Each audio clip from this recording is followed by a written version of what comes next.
Hello there, guys. Welcome back to Peter Muma Media. I know, guys, it's been a minute, but I've been up and about trying to look at the finances of our country to sort the situations that we have. And of course, yeah, I'm back.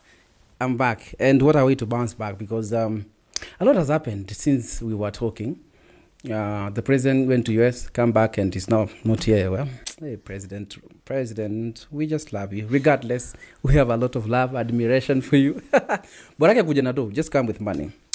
The guest that I'm gonna introduce, actually, she needs no introduction because of her profile. But for the sake of people in this channel, I'm gonna introduce.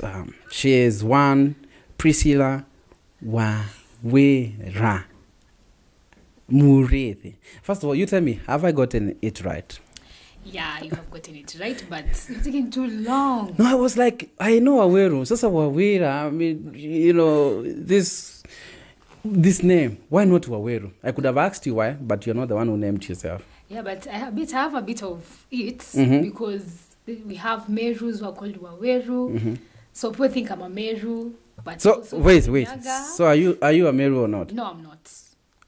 No, I'm not. You're from?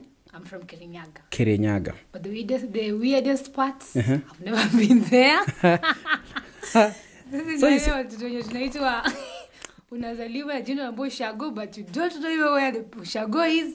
But we are good. Men, we have a problem. We have a problem. These are our future wives who know nothing about where they come from. I don't worry, my future husband.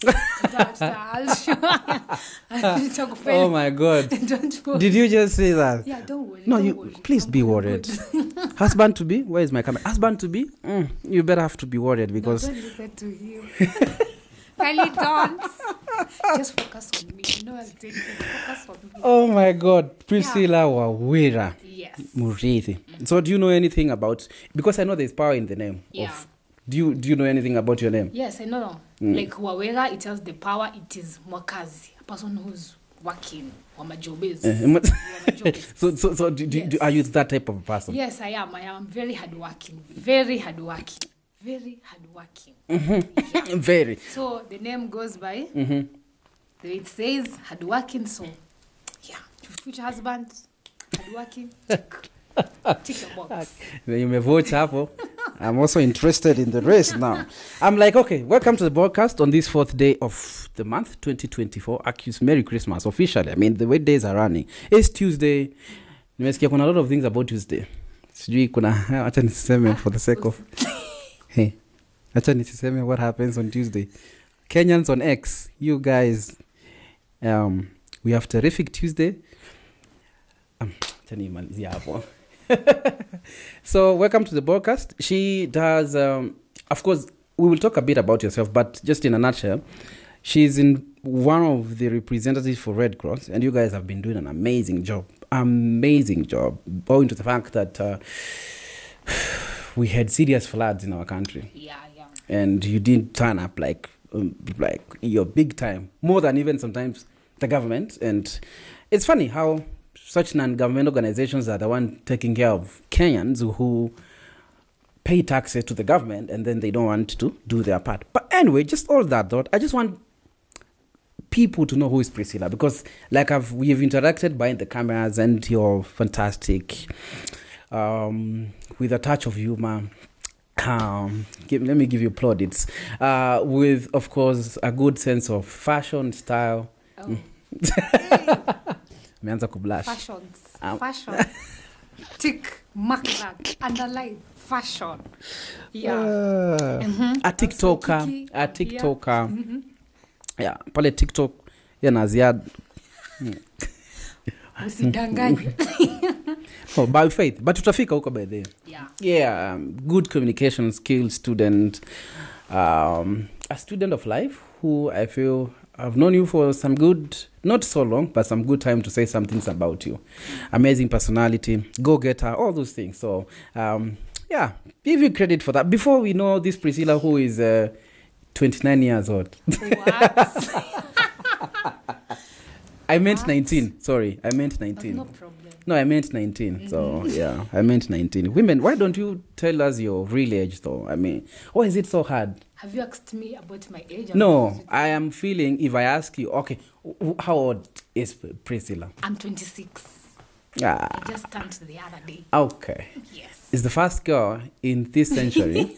I've heard her proudly talk about her age. Yes. Because the ones that I interact, they're like, me, why? No, I'm not saying my age.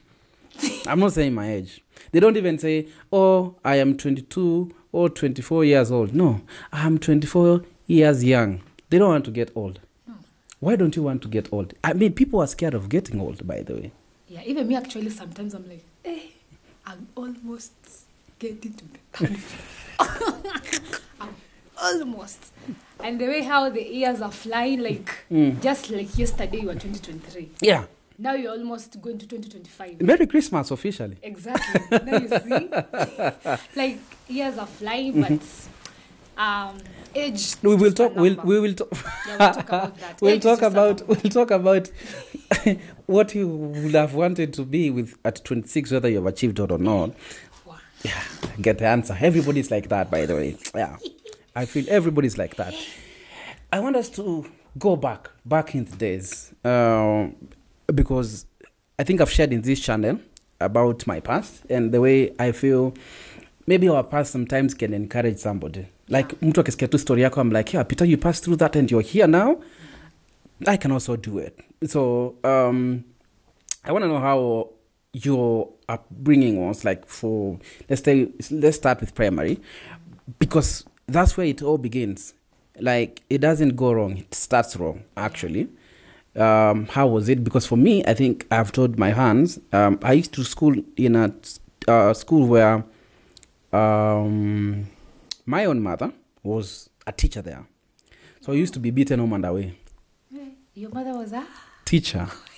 At the time, she's still a teacher though. Okay. At the time I was schooling back in nakumbuka class 8 09 0 is it 09 or 0 I was somewhere there.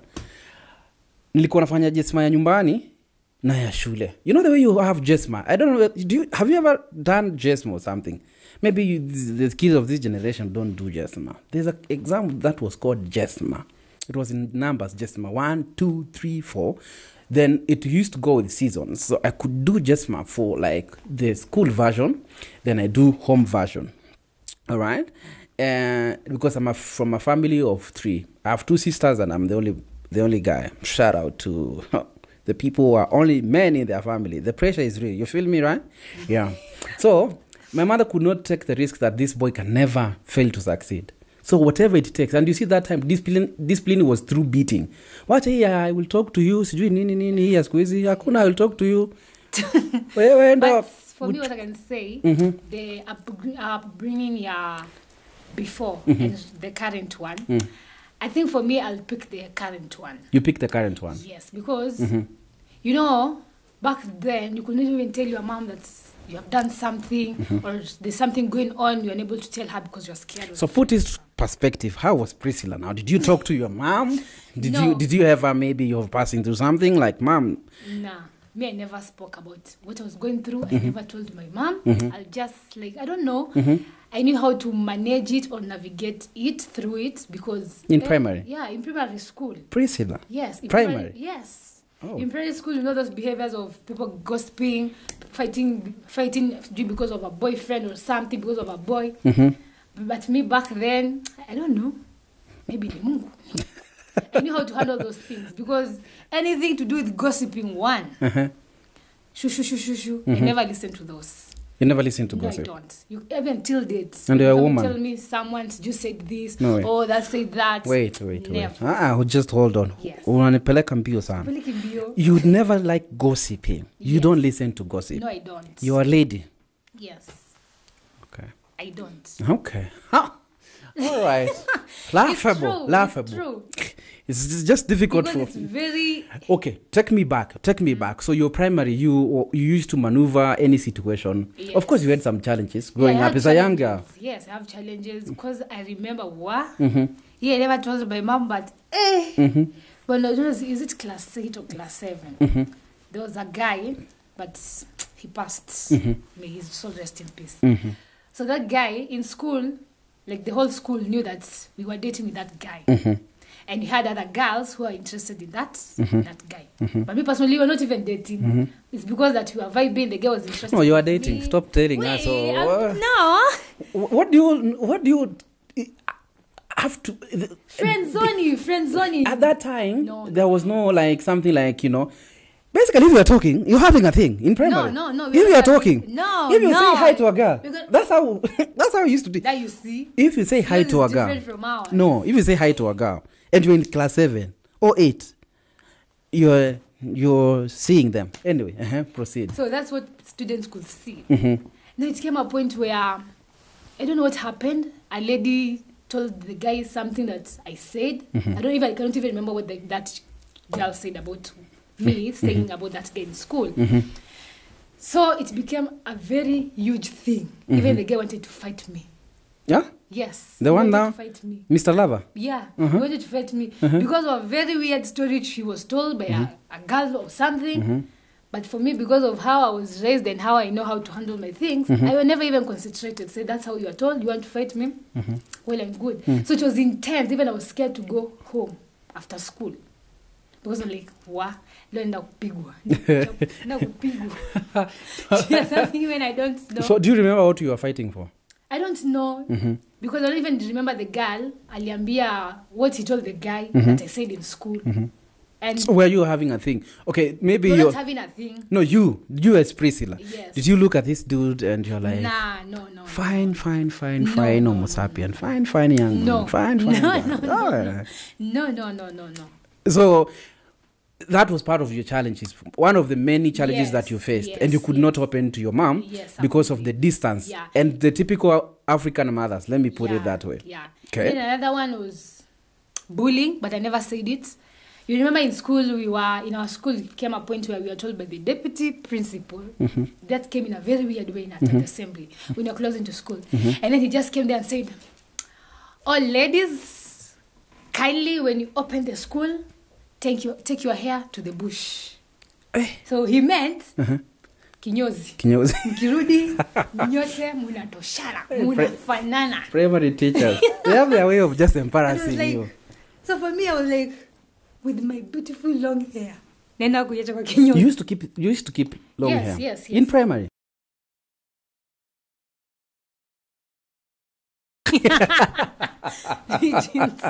Legends. So tukiamua tunyonya ile, I guess, I don't know what, before, when I had hair, they didn't see my ears.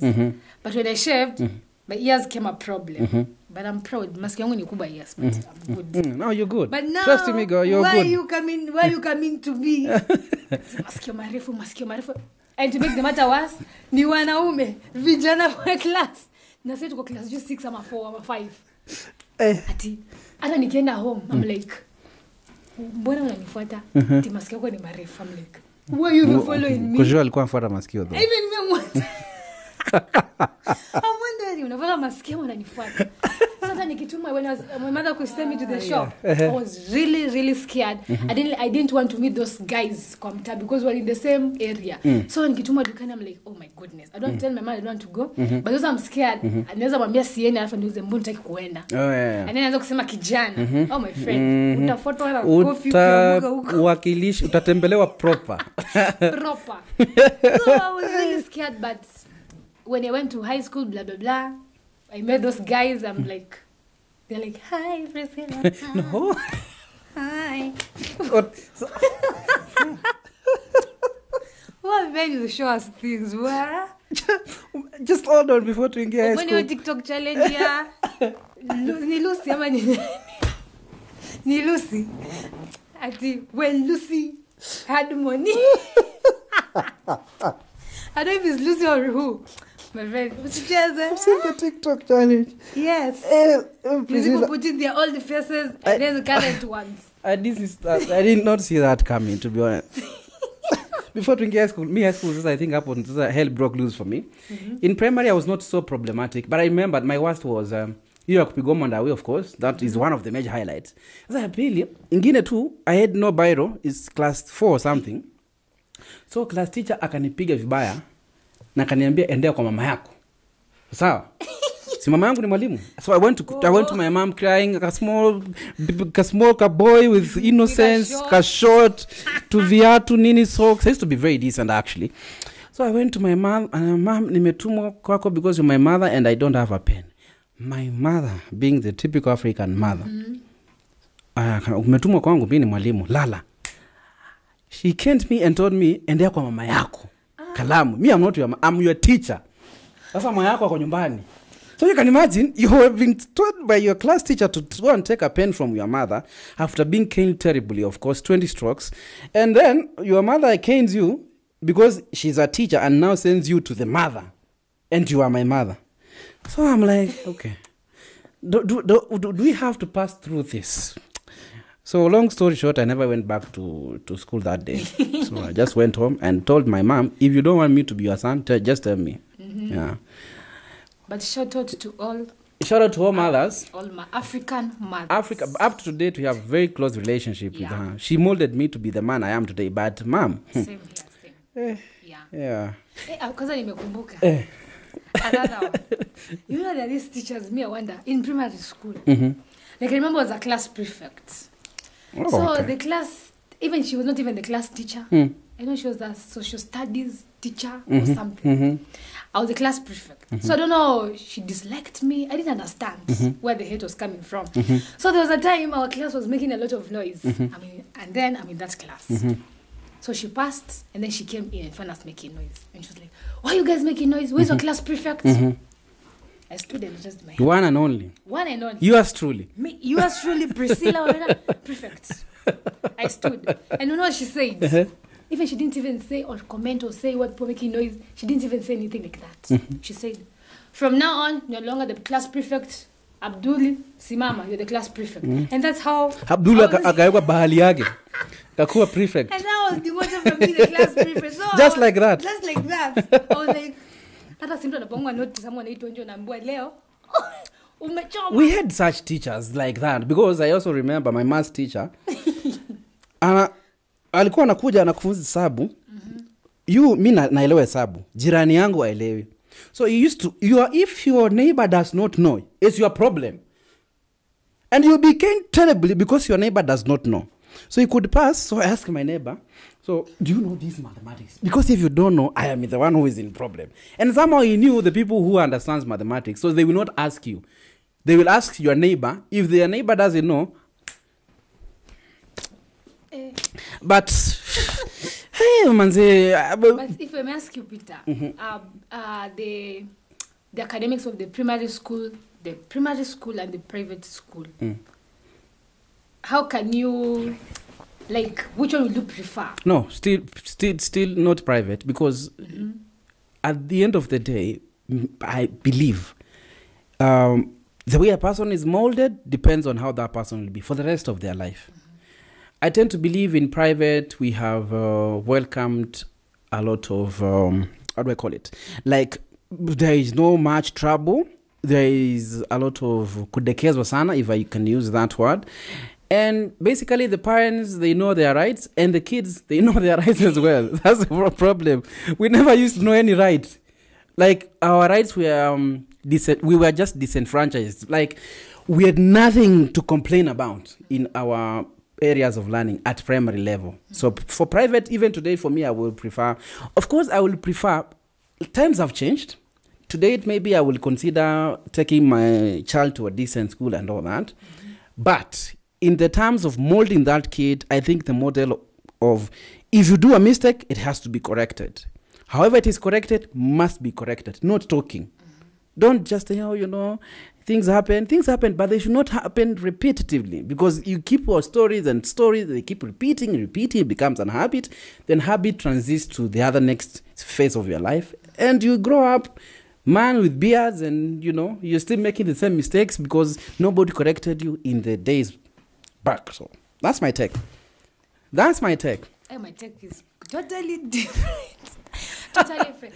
I agree with you. The public school gives you, there's a way they nurture you. Like it's you to fight for yourself. Yeah, you fight for your... Yes. You have to fight for yourself. Yes. But now, you know, I keep wondering, where are we in a class of 70 people? 70 students, 60 students in a classroom. You're being taught by one teacher. After being taught, you have to go like. Now, I wonder. That's a different discussion, and we will not finish that today. There are so many factors because you can argue about economies of scale, the goodwill of government to support education, and we have such complaints. Like you would find, like the way we were admitting now this is in secondary. I heard there are schools which were admitting 1,500 students. Yeah.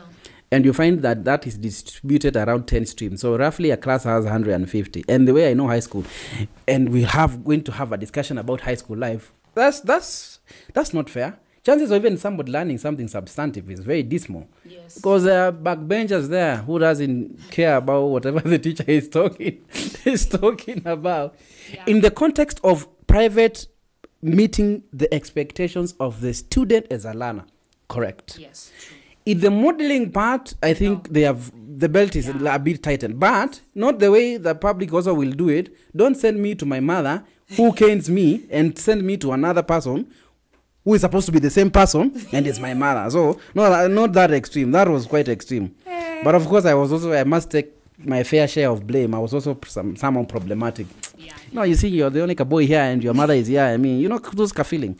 Anyway, so let's transit to high school because I feel high school was the breaking point for many of the things that happened in our life. First of all, I think adolescence affected me big time. You see the way we could learn. What are some of the indicators of adolescence? For a man, you break your voice. Wait, just a moment. You didn't know that when you were in primary school? No, I knew. Yeah. It's only that I was raised by puritanical parents. Strict, no nonsense. So even if there is a change, I could not even entertain what is happening in my body. Whatever is happening in my body, I don't know. I exploded in high school. So in primary, basically, I could just see a nice girl. I want to talk to this girl, yes. But under what expense? Because if somebody knows that I talk to that girl and my mother knows, we are going to have a serious pandemic in that house. Hell will break loose. So I was not very conservative, and I basically didn't explore a lot of my social life. No. I did not. Of course, now adolescence, of course, starts in primary, and you, as a man, now you start getting attracted now to ladies. Before the attraction, very funny. The sounds. Anyway, continue. Ushaniambia watu walipigana juu yako alafu check up. So no. Like, so you see the way you learn in biology, breaking of voice. Then you are like, oh. So you broaden your shoulders, and you're like, I'm a man. Let's do what men do. Okay. But now I'm in an environment where that's not allowed to do what men do. So kula kwa macho. Wait, you did need a story ambao usikae karibu na kijana. Usikaribie. Kupata mekari. Kiambo tu hivyo. Even the lady just comes from nowhere. Yeah. You are scared to death. By that traumatized me. It really traumatized me because you can see you're battling with adolescence. Your body is literally changing. There are a lot of changing. There are a lot of changes. And as a young man, I'm like, haka kasichana. Sinaweza sema mambo. Yeah. Hi. Jambo. And then now, the adolescence for ladies is now worse because now for them, I think just ladies are just, there are a lot of courtesy of their body construct when adolescence kicks in. Things just things just start happening now. Now you see now the broadening of the hips. Yes. Now that was the reality. I used to watch it in 3D, 3 dimensions. Now you're seeing I'm seeing the world here. I'm like, wait a minute. I can do everything. Then my mother was like, do they do before the do does.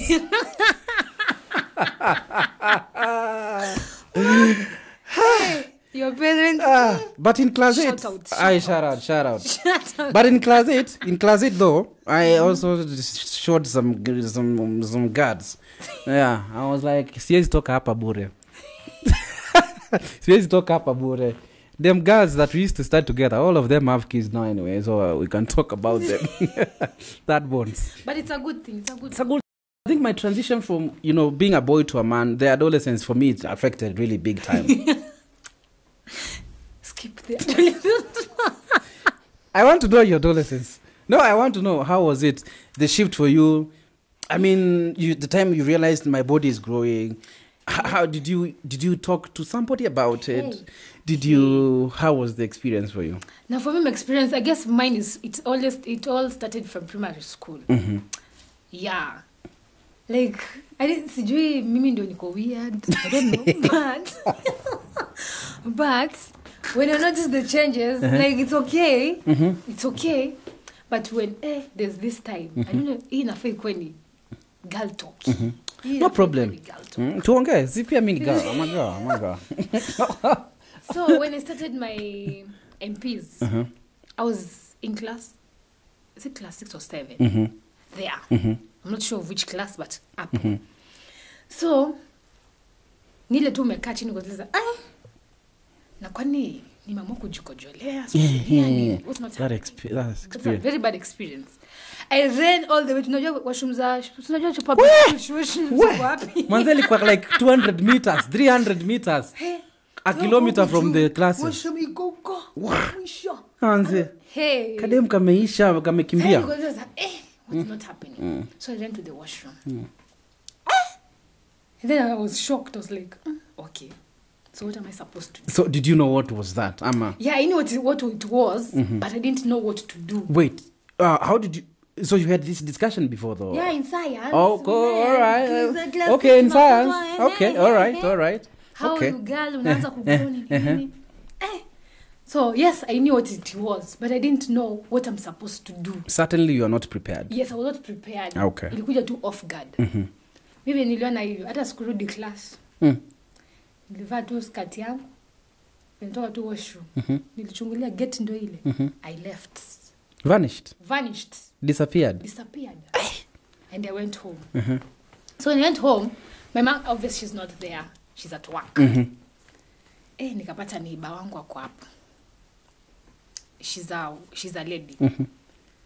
So I was in the house, I was battling. I'm like, nafaa nimwambie, am I supposed to talk about it?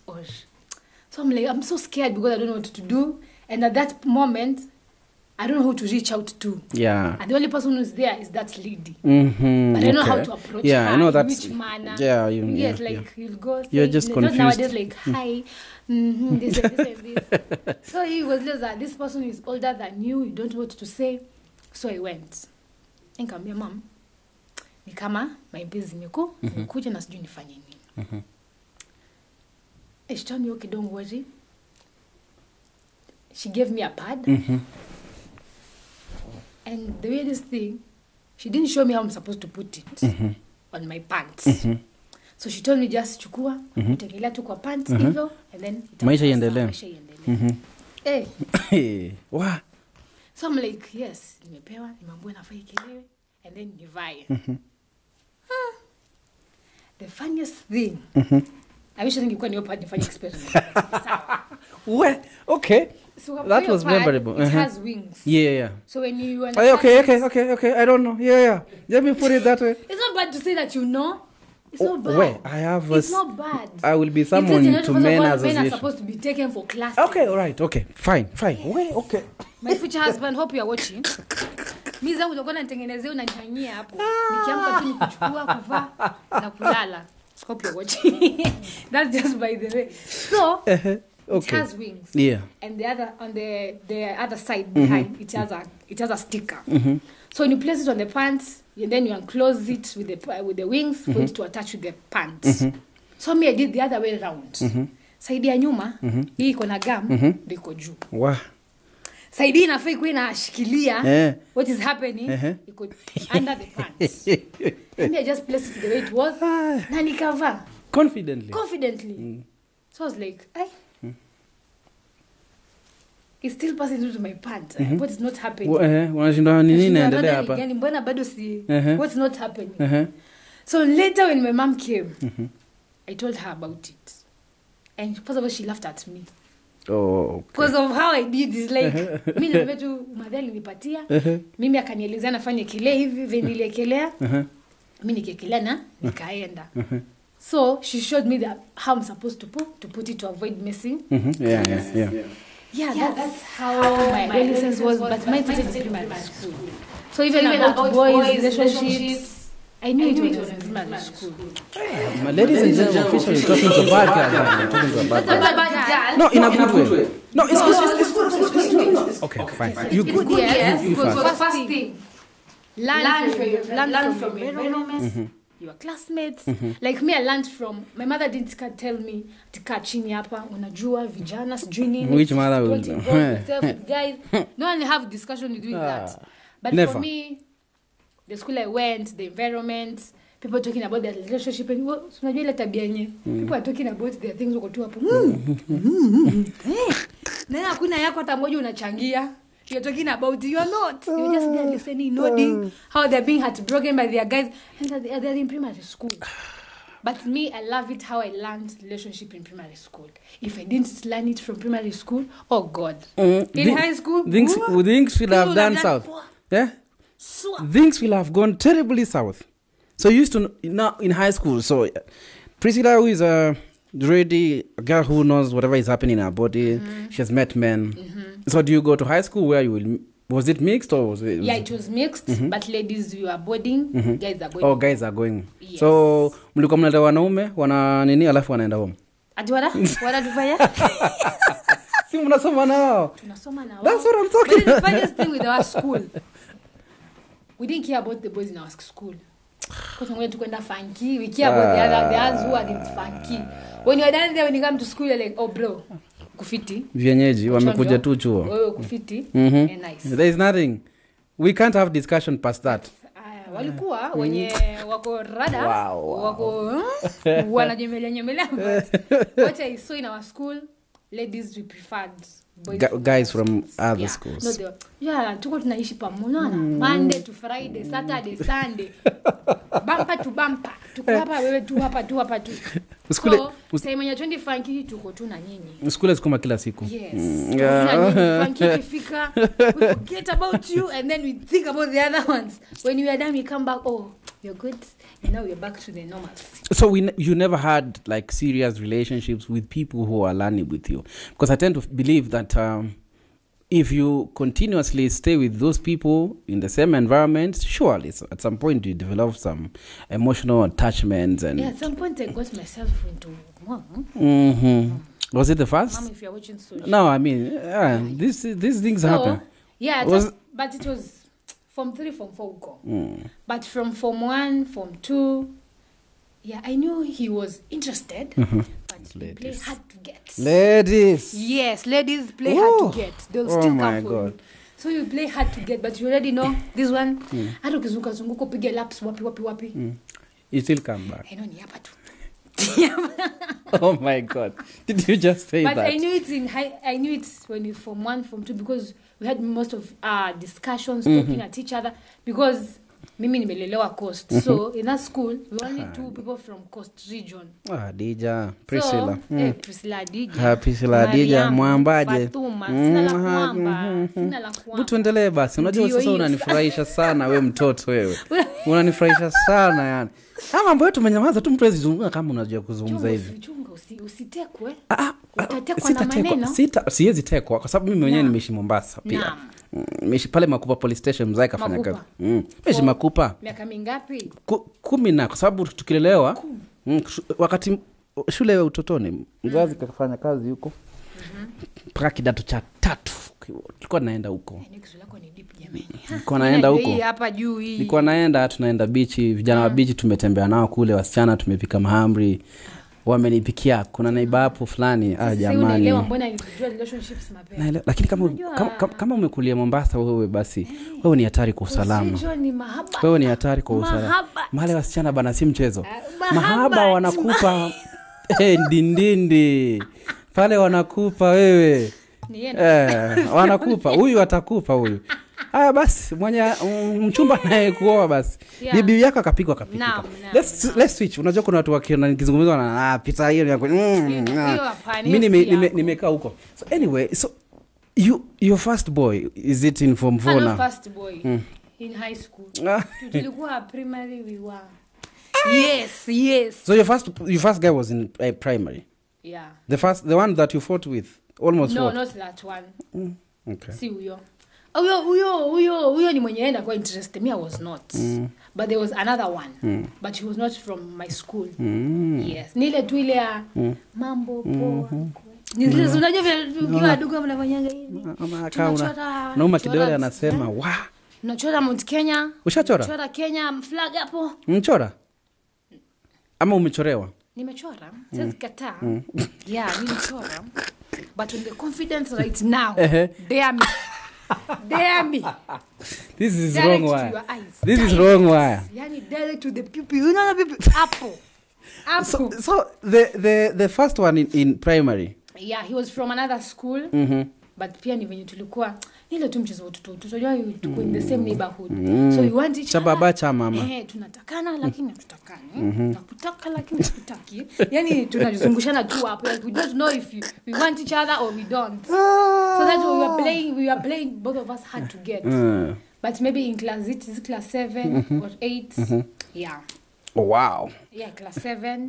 So kudetia utotoni ni it's very weird. So alikuwa anakuandikia barua. Ananiambia mama, nitume kiberiti imeisha. Nitume nikuende. Sasa hiyo hata siku unataka tu kuenda upite tu kwa hiyo gate. Akuone. Alafu rudi. Asikie kiwaru. Yani akuone. Hiyo ndio that's the only way to meet that person. By the way, hiyo ndio ilikuwa tu njia ya kummeet. So nothing substantive you did. No. You didn't like let's go somewhere. Let's go somewhere. Do even somewhere. We don't do I mean. Ile tu kitumwa. And then the funny thing. Hakukuwa na tubush huko. Zipo lakini sisi hatujui hiyo. Sisi ndio tu ile kucheza mtatu tunacheza bano. Haijafika kule. We come and play bano. Yes. Only because we want to see each other. Like it was so weird. I know. You're kids, yeah. But funny enough, it was serious or something. Niliweka puti kaka kwa serious. Naanza kuwa serious. Kona kwani okay, hizo ndio zinaenanga hivi. Ukijana. It's my oxygen. Sipumui kama simuoni. Bana nashukua stress. Nashukua stress. Kwanza nikiona playing with other girls I'm like yo. Chill. Hapa makofi itatembea. Hawezi you can. Yeah, departure. I just had many ladies. And then I called them. Many ladies. Kana sana hapa, pale kule, huku. I don't know, he's in a boarding school, in primary school. Mimi tu ni hapa, go home, kuja nyumbani, tuende shule, rudi asubuhi hivyo. Yako boarding. Kumbe una mianda, you are picking my laps from here to there. And then you come and tell me, you are the only one. Basi wewe, kama uko unampatia attention ni? Attention gani no, sijui shule wapi. Uko unampatia attention basi. Si apewa watapewa na wengine. Basi kumesha alikuwa amejanjuruka kunishinda. Wacha nitikie. Alikuwa amejanjuruka kunishinda. So you couldn't take person having many. Nah, I didn't. And then funny enough for me, to have a conversation. Nakuita. Nakwambia you did this, I didn't like it. So yeah, I'll tell you I had this. Is it true? That happened? Yeah. Yeah. So wewe utajump into conclusion unamwambia No, miss jump to conclusion. Nakwambia me I'm not a here navanga earpods. Yes, I had nothing. Until I confirm it by myself. So does that first love hard? Because mine, I think mine to date haunts me. For me, I went deep. One, I took primary school. It went deep. It was very deep and personal. Oh, really? Yes. How deep? Even I was like telling him, even now, before even when we were talking, nowadays we don't even talk to each other. Come on. Before when we were talking to each other, I was like, he wanted to come back after seeing the blessings of the Lord. Primary school. And take up by the editor utacheza kama wewe hapo. Yes. Waone. Una hiyo picha. Ladies, nimesema ile TikTok. How who was? Who was? And Monique. Vera Sidika. But that's like a very good example. They have seen the photos of before and after. Yes. So ladies are coming like. Unajua si mandume atuchenjingi. Ni wenye ulikuwa uchapa kitambo umechapa tu sahi. Like we don't tuna change tu kiparado. But I will have to see that. As ladies. We don't do much. As ladies I mean okay, yeah. Okay. As no, you didn't get the point. But anyway, continue. Oh. Wala tusimshambulie tumwachie tu hapo. And then you start changing. You change from the head. You change everything. You change everything. Dressing code kwanza venye kwa kiwa sijui yani. Sai it's totally different. So this dude sees the blessings of the Lord and is like fine chick. Chatting. He said that if we can continue, I'm like, me I can't. Why? You seen somebody? That chapter. You had a lot of concubines around you. Were you that faithful? Me, I was very deep. I went too deep. I didn't know it was that deep. Very deep. You laughed with your heart. Me, I loved stomach, body, legs, everything. Everything that you have in my body. Any killer kitu. Mine. But even nowadays, I'm still like that, but I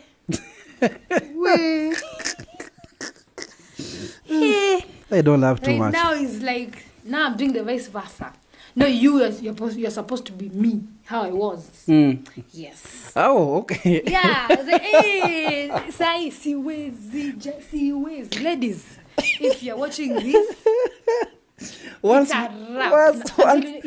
Apana pia cheki, tumpatie chances huko. No. Because and it's that problem. You know the reason thing is, ngoja. You know you guys, us ladies, us we don't. If we love you, we'll go to your standard. Hata kama uko ground huko. Tokfara tu huko. But now, huna pesa, huna any, you want to heartbreak me surely. You want to heartbreak me. Nasema mimi nimejipatia 100. I don't care. Mimi nimekupenda tu. Unajua kama una pesa, Mungu anakuanga amekubless na zingine. Hiyo pesa yenu ndio mnaileta. But then you guys are the ones who are bringing about money. As ladies, we were okay when you were like that. But now, you want to heartbreak me, you don't have money, you have nothing. No, you don't have nothing. You don't have even love. Even in the event, no. Kama you want to heartbreak me. Kama una do Mungu hawezi kukunyima pesa na kunyima vitu zingine. Hata kubalance. Ladies. Me, I'm speaking for ladies. Me, I'm speaking for... You speak for me. Me, I'm speaking for ladies. Ladies, should we have this discussion? Because now, these men, they don't have nothing. No, listen. But they are the ones who are having concubines right, left, and right. So nothing. For that one, I think for that one, we will have a substantive discussion. But for me, oh my God, we'll have a substantive discussion. It has to be reciprocated. No. 100. I agree with you. 100. But I know you are not ready to have this discussion of if we are in a relationship, hypothetically, there's the fact that you need to submit, and I will respect back. Yes. But ladies in 21st century, especially masichana wa Nairobi, these are ladies which will never be ready to have that discussion. They will never. Me, I'm ready to have it. Me, I'm ready to have that discussion. One of a kind. Because I'm speaking about me, how I think. No, there is not you. How other ladies think. There is you, Priscilla, and there is you representing other Priscillas out here. Yes. And who have interacted with people from different walks of life, and things are pretty messy. And the way they view relationship is totally different from ideal relationship. However, let's not talk about relationship. We will talk about it in next another time. Another time. That's precise. For me, I think specific time. Your first love, of course, it normally has. Even for me, it was deep. So maybe young, around it was Form 2 hapo. Form 2. Wakati sisi ndio wakongwe. Sasa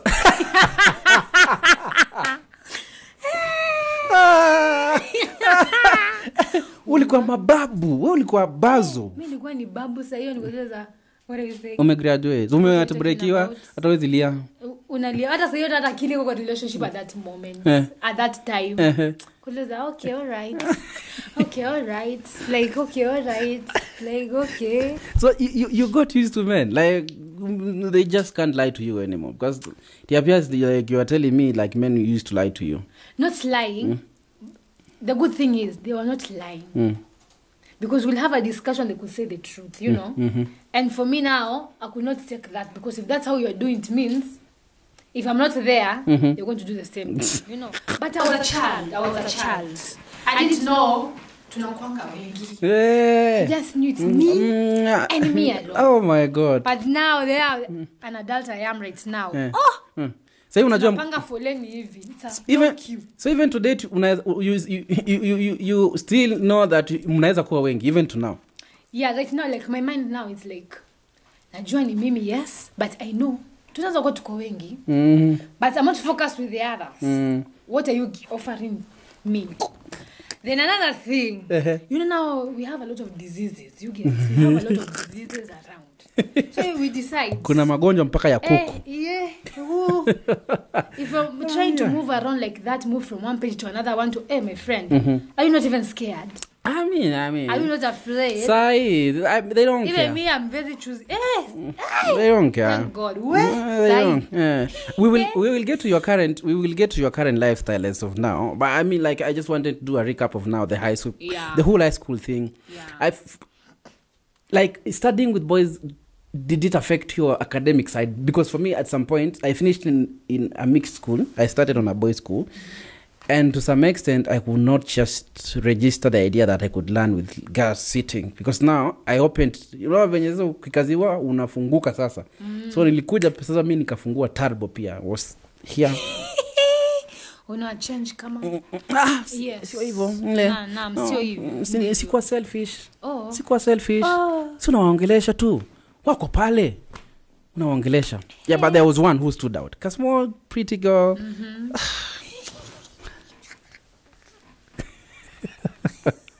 Wewe ni confused. Akakumaliza hizo. Alimaliza nguvu zote. Za macho, miguu, kila kitu. Sikuwa naamini. And then sasa alikuja akanipenda mpaka sasa ukionekana ukiongea na Peter. Hata si Peter kuna shida. No, that's the pro. Lakini topic ya relationship for another time. For another time. Tenda dips. Yo sasa until today I normally feel that Kagal was like all gun blazing when it came to be. And the rest is history anyway. She's somewhere else. You can bet mwanaume uko nje wako active. Walimchangamkia tu wakampatia mzigo wa dhambi vizuri na tukaendelea. For me, it didn't affect me. It didn't affect you? It didn't. I don't know. No, but you said you became a gangster at some point. Kama mimi niko weird, but I don't know. I don't know. Sijui kama niko weird, lakini nyo ndio mtamua. It didn't. Like, atili unakaa hivi. Unawaza ukiwaza. No, but wewe ulikuwa Mwangi uko wapi? Mwangi unafanya nini Mwangi? Wewe ulikuwa umeanza kitambo. So sema tu by the time yani nilikuwa tayari nishalani kuwa ukitoka huko nje na so after so for me I think high school I had but it kwenda sana. We started even rather late. But my relationships and taken now. Jueni tu hizo jua tu hiyo. Ano hizo tutaongelea. We will come to relationship like a topic some other time. But more fast forward, you finish high school. Yeah, I did finish high school. And by the way, kwanza high school, now I've come to realize high schools are very different. It depends what you collect from school. Like now I'm like, high school, watu wako wanasoma. Machopi. Watu wanakula mbuku. Now I'm also this while I'm like, what happened? Like if you check the people you went with high school, even you can confirm from the people you went. Like when you look at them, wengine hatujua alienda wapi. Manze hata kuna sesi wako. Unajua wanafanya nini? Wengine walisha now their parents, they're taking care of their young ones. Like the world is so weird. Like vitu na revolve in a very weirdly way. Because nami kama ningeulizwa if I was to go to high school, havada mngenipeleka college basi. For real. Why do you say that? Because I'm like, you didn't see value so much in. We went to high school, yes. At the end of the day, we just went for high school just to get the KCSE paper for you to know where you're proceeding. Yeah, unfortunately. Yeah, I hear your point. Yeah, but now, as much as say kama utaka kusoma ni wewe. Schools are right, left and center. Whether you got what, you did complete. Colleges, university are all over. Ni wetu umekataa kurudi?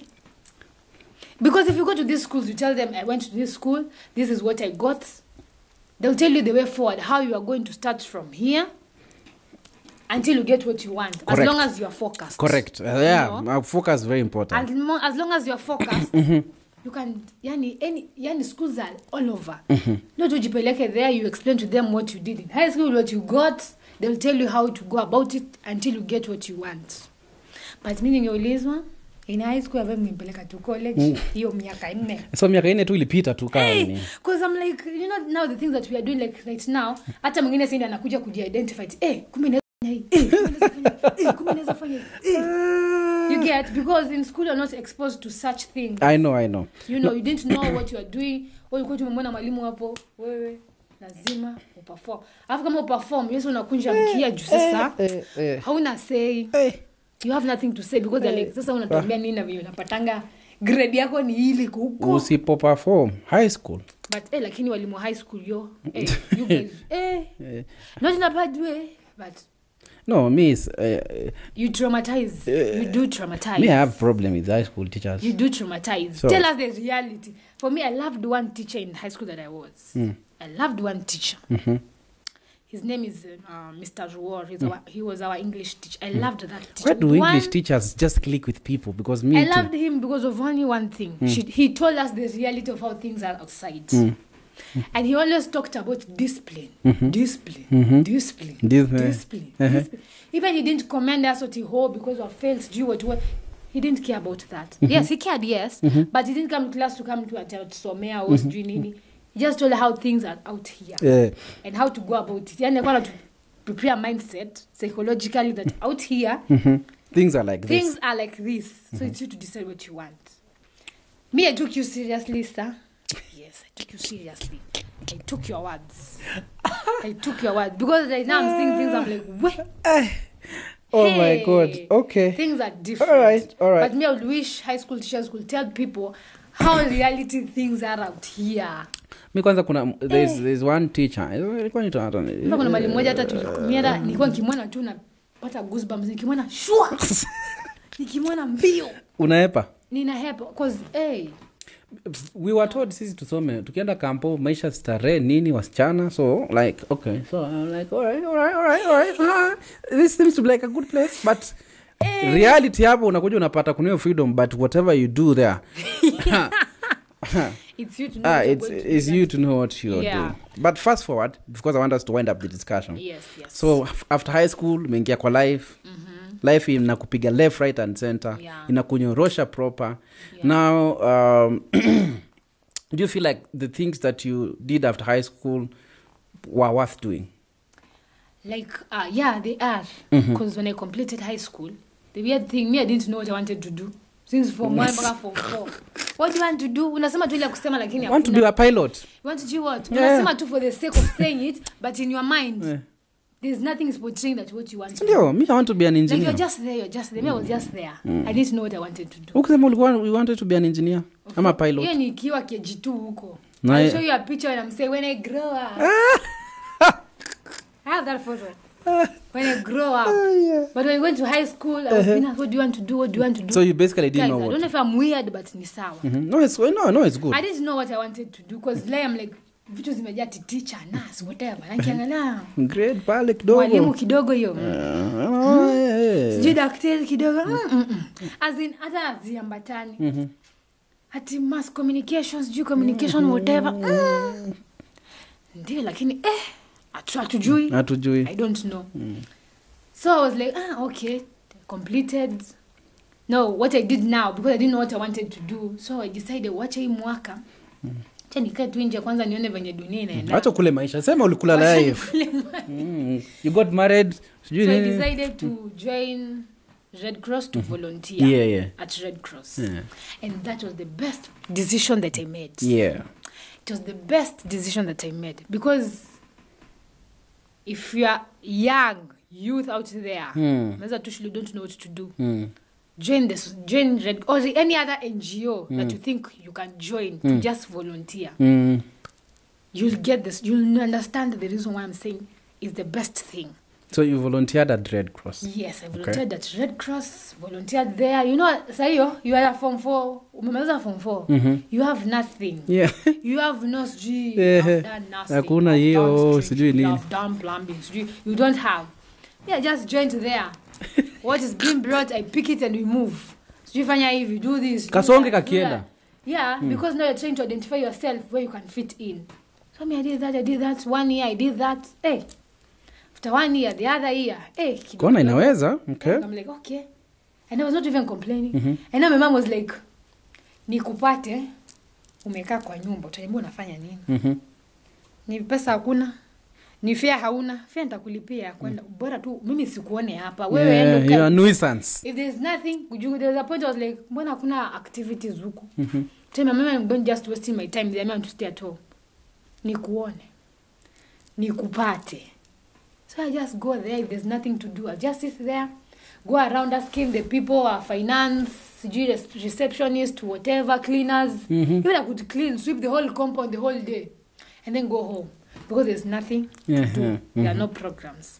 So after that year, the other year, now I saw the fruit of volunteering because I didn't understand. I was still trying testing this field to see how things go. Now I started being taken for trainings. Oh, okay. All right. Nino napoa shika. Enda. Ujambata ni nini? Wewe take it and go. I went for some trainings. And then the reason even I joined, I forgot to say, I joined because of first aid. Because in primary school, our school was the best in first aid. And I was part of the competitors. So I was the team lead since primary school, class 6, 7, and 8. So I knew some of the trainers, but the aim I joined Redcross was because of first aid. That's the main purpose of joining. But I came to realize, kumbe na si first aid inakuanga huko. There are a lot of things. Kuna vitu mingi. There are a lot of things. People don't know that, but there are a lot of things that people do inside there. We will create time to talk about those things. So me, I joined because of first aid. I competed for first aid, joined a team that does art cut. I joined like that. And I went, we won. Still trying to find out what I'm supposed to be doing. And this time you are still... Yeah, I'm still looping. Yes, I'm getting money sometimes. Sometimes I'm getting money. I'm just there.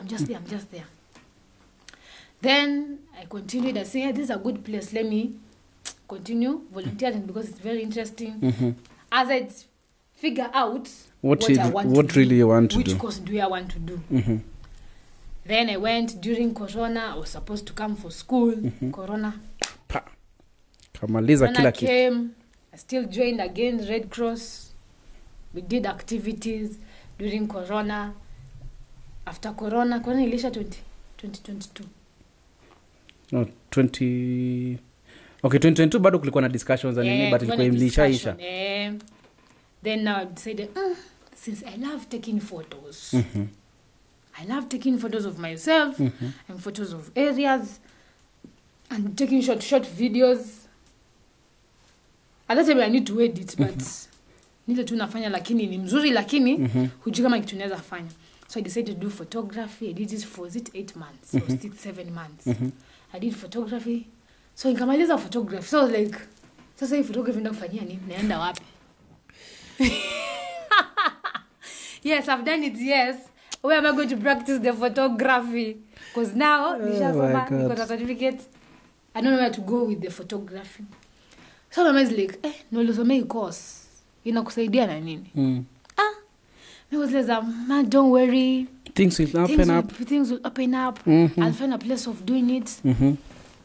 But I was still taking photos with my phone, shooting videos of places, editing. I don't know where the editing came from because it's so weird. I've not learned about it, but I do it in my phone. Yes, even the videos that I do, even you check them. I've not learned from anyone. Okay. You need to do, I don't know. Guys, I don't know if I'm weird, but it's so. I don't know if I'm weird, but it's so. Yeah, so editing videos like that, like unashikiza pieces like that. Okay. So now I decided, people started saying, oh, you have good communication skills. Oh, your voice. You should do voiceovers. Oh, you should do. So in my head, I'm like, hizi voiceovers nafanywangu wapi? Nene nikajaribu. Now, you want to practice things that people are seeing. Yeah. People with things that you're seeing, I see you have that capability. Nikatafuta your voiceover. kakufa roho sikuipata. Nikatafuta commercial modeling ya ku advertise nguo sijui nini. Oh, you look like one. Nikatafuta sikupata. Because I'm like, oh, kwani hizi vitu zinakuanga wapi? Umetafuta like hizo zile za na ziko wapi?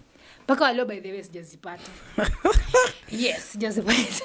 So if you know a place that I can do voiceover practice there and see if my voice is what people think it is, I try voiceover and see if something can come out of it. If there's something can come out, like we are trying everything. Like, we try everything. They told me of this country. We try everything. We try everything. But not trying everything. Inawanga na shida sasa. We don't have specific spot like I agree. I know you. Yeah, people should know what you. But now I'm like, so you try even giving me this one. I try and you see if I can do it or not. You know, like yes, to make it even because now if you're concentrating on what I'm doing, now utapoteza mwelekeo because I'm doing a lot of things. You know, yes. So just give it a shot. Just try and you see how it's going to go about it and go with it, and then maybe from there maybe I'll know, oh okay, this feel like I can do it now, let's go like but now if you're a person who does a lot of things sijui lakini watu ni ngumu ku identify what you are doing exactly. But siko baya identify as anything that you're seeing between the 10 or 20, just select one yako yenye you think I can do it for you better. Correct. Yes. No, but I feel you have a rich a lot of things to offer. Sorry, and I feel it's only that the platform is not yet there. Yeah. And I can tell you, even what you are doing now is part of many beginnings that will open doors. Trust you me on that. Trust you me on that. Yeah, and I hear a discussion. We will talk much more about your profile because now, we have really a lot to talk about, and you're quite interesting. Lakini naona hapa my director ananiambia sasa cut the cameras, masa. But it's been amazing. It's been amazing. So sasa utakuwa regular. Kwa hii show lazima because let's talk these things out.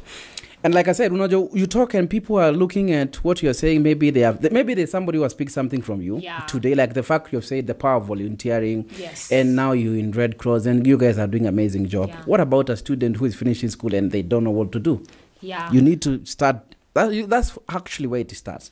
You volunteer and people see value and then you start, making hands wide the sunshine. Yeah, it's you just to decide.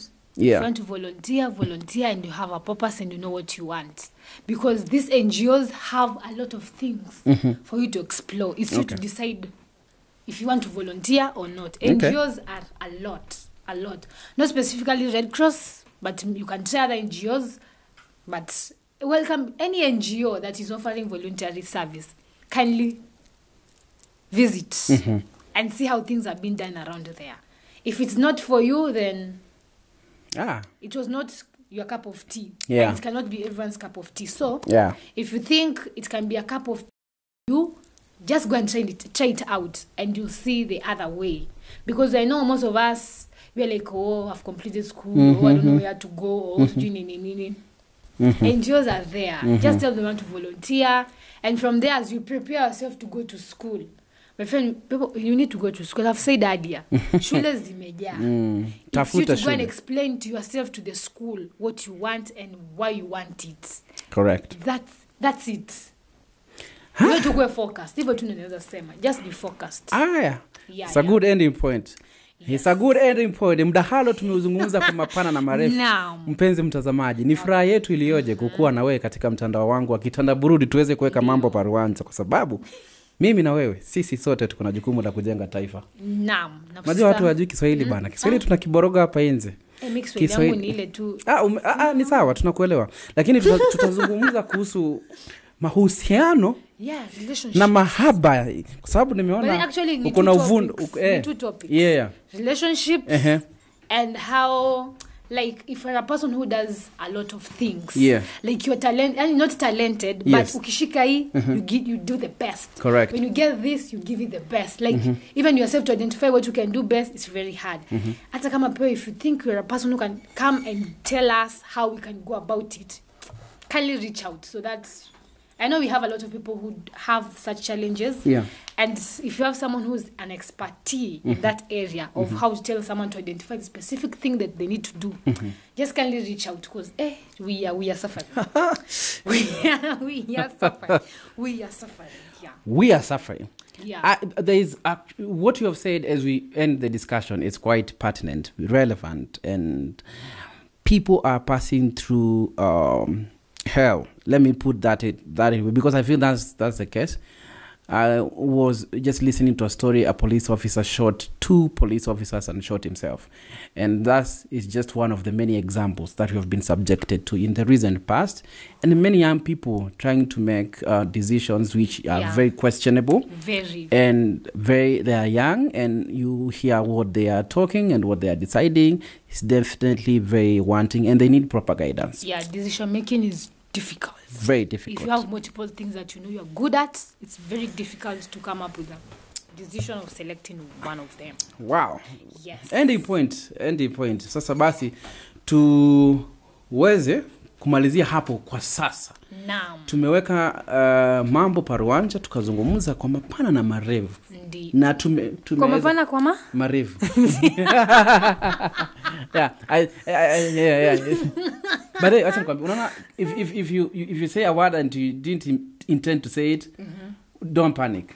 Endelea. Why panic? Why chapa? Mie mapana na malefu. Mapana na una panic why? Una panic why? No, una panic what? Hizo ni mawot. Malefu. Unanishow mawot. Na unarudia malefu. Wewe pulaia maisha bwana. Na ucheki. Mtu asikushow. Acha tumalizie hapo. Thank you so much for coming. It's been amazing. I've had fun, of course. Yeah. And thank you for our viewers for always me. You want me to sell my platform? Oh, yeah. Yeah. You see haters? Yeah. Hater. Okay. No. You got it. Yeah. I have close to 2,000 subscribers here. So in YouTube.